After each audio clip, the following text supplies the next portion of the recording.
Got Saturn 2. Looks more like a Saturn 5. Looks exactly like a Saturn 5 actually. So it's payload capable, test flight, multi-use, multi-purpose payload. You can keep insects, bugs on the top container. You can also keep other stuff, bugs and insects on the other payload bay.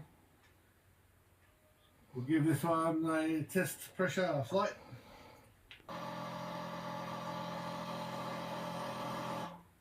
See how high she'll go. 3, 2, 1. Ooh, no. Got another rupture. Right on the side there. So much for Saturn 2.